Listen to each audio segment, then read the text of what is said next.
Hello bachelors, আসসালামু আলাইকুম। কেমন আছেন সবাই? আশা করি ভালো আছেন। চলে এলাম আরও একটি রেসিপি নিয়ে।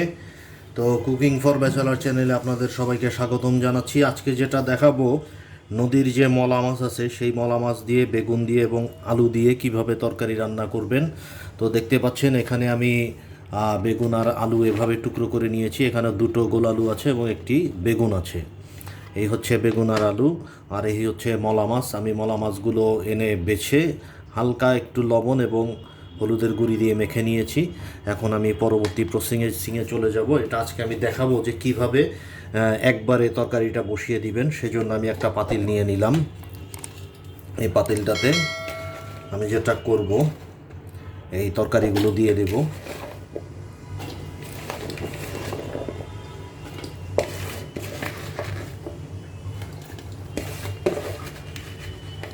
আমি সবগুলো তরকারি দিয়ে দিলাম।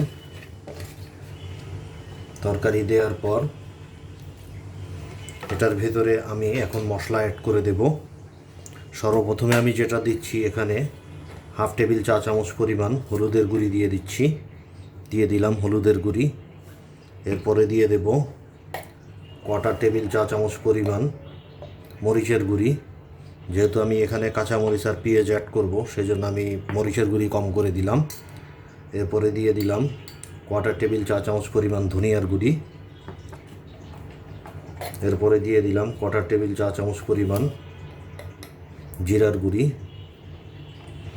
এর সাথে দিয়ে দিচ্ছি হাফ টেবিল চা চামচ পরিমাণ আদা রসুন বাটা। এরপরে দিয়ে দেব স্বাদ মতো লবণ। প্রথমে আমি 1 টেবিল চা চামচ লবণ দিয়ে দিচ্ছি, পরে দরকার হলে আমি আবার অ্যাড করে নেব। এই আমি লবণ দিয়ে দিলাম। এর সাথে আমি দিয়ে দেব পেঁয়াজ এবং কাঁচামরিচ। এখানে আমি একটা পেঁয়াজ কেটে রেখেছিলাম, আমি একটা পেঁয়াজ দিয়ে দিলাম এবং সেই সাথে কাঁচামরিচও দিয়ে দিচ্ছি। দিয়ে দিলাম কাঁচামরিচ। এরপর যেটা করব সেটা হচ্ছে এর ভিতরে সামান্য পরিমাণ সয়াবিন তেল দিয়ে দেব। আমরা সচরাচর রান্না করতে যতটুকু সয়াবিন তেল ইউজ করি ঠিক ততটুকু দিলেই হবে। সয়াবিন তেল দেওয়ার পরে এটাকে আমরা ভালোভাবে মিশিয়ে দেব। এভাবে করে ভালোভাবে মিশিয়ে দেব।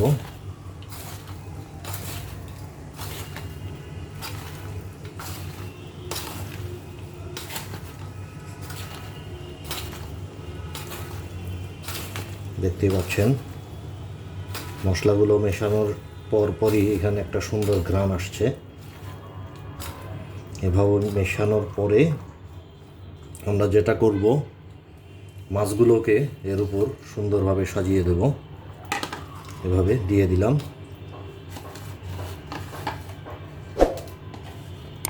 মাছগুলোকে দিয়ে দিলাম, এটা একসাথে সিদ্ধ হয়ে যাবে।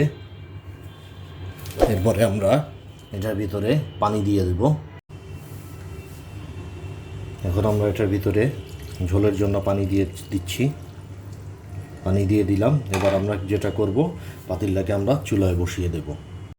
তো বন্ধুরা আমরা পাতিলটা চুলায় বসিয়ে দিয়েছি। এবার আমরা চুলোটা ধরিয়ে দিচ্ছি। চুলোটা ধরিয়ে দিলাম। মিডিয়াম এবং হাইয়ের মাঝখানে চুলোটার আঁচটা রাখবেন।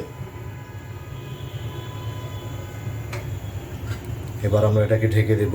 ঢেকে দিয়ে আমরা 20 মিনিট রান্না করে নেব। ফিরছি 20 মিনিট পর। তো বন্ধুরা ফিরে এলাম 20 মিনিট পর। দেখি কি অবস্থা। এখন দেখতে পাচ্ছেন তরকারিটা হয়ে গেছে। আমি যদি একটু নেড়ে চেড়ে দেখাই, দেখতে পাচ্ছেন সুন্দর একটা তরকারি হয়ে গেছে। এখন আমি যেটা করব, এটার উপরে কিছু ধনিয়া পাতা দিয়ে দেব।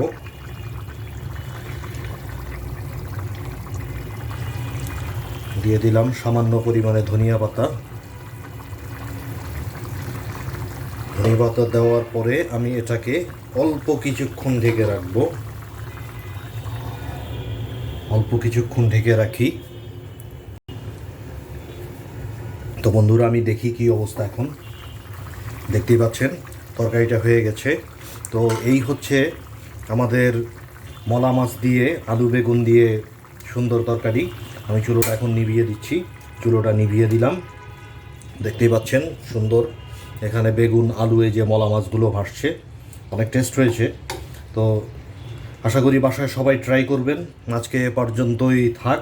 তো যেতে যেতে একটা কথা বলি, যারা চ্যানেলটিতে এখনও সাবস্ক্রাইব করেনি তারা অবশ্যই চ্যানেলটিতে সাবস্ক্রাইব করে পাশে থাকা বেল আইকনটি প্রেস করে দেবেন, সেই সাথে লাইক করবেন, কমেন্ট করবেন এবং বন্ধুদের মাঝে বেশি বেশি শেয়ার করবেন।